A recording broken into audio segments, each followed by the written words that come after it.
పుష్ప 2 వంటి block buster తర్వాత Trivikram mythological project ను కాదని మరి కాలీవుడ్ మాస్ డైరెక్టర్ అట్లీతో సినిమా మొదలుపెట్టాడు ఐకాన్ స్టార్ అల్లు అర్జున్. ఇప్పటికే జెట్ స్పీడ్ లో షూటింగ్ జరుపుకుంటున్న ఈ సినిమాలో దీపికా పదుకొనే హీరోయిన్ గా నటిస్తోంది. National crush Rashmika Mandanna negative character లో కనిపించనుందని వార్తలు వినిపిస్తున్నాయి. ఈ సినిమాను తమిళ నిర్మాణ సంస్థ సన్ పిక్చర్స్ వారు అత్యంత భారీ స్థాయిలో నిర్మిస్తున్నారు. ఏకంగా 800 కోట్లకు పైగా ఖర్చు చేస్తున్నట్టుగా టాక్ ఉంది. అయితే తాజాగా ఈ సినిమాకి సంబంధించిన కామెడీ ట్రాక్ గురించి చర్చ జరుగుతోంది. భారీ కాన్వాస్ తో రూపొందుతున్న ఈ సినిమాలో తమిళ కమెడియన్ యోగిబాబు కూడా నటిస్తున్నాడు. అయితే యోగిబాబు ట్రాక్ కోసం టాలీవుడ్ దర్శకుల సాయం తీసుకున్నాడట అట్లీ. ఇదే ఇప్పుడు చర్చనీయాంశంగా మారింది.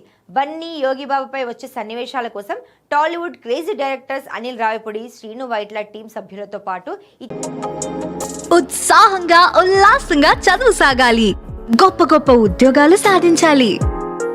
Vignan deemed to be university. ఇతర రైటర్స్ చేత కామెడీ సీన్స్, డైలాగ్స్ రాయించుకున్నాడట.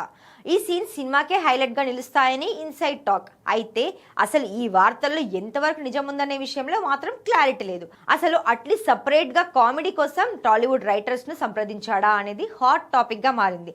నిజమైతే మాత్రం కామెడీ ఓ రేంజ్ లో వర్కౌట్ అయ్యే అవకాశాలు ఉన్నాయి. మరి అట్లీ ఎలా ప్లాన్ చేస్తున్నాడో చూడాలి.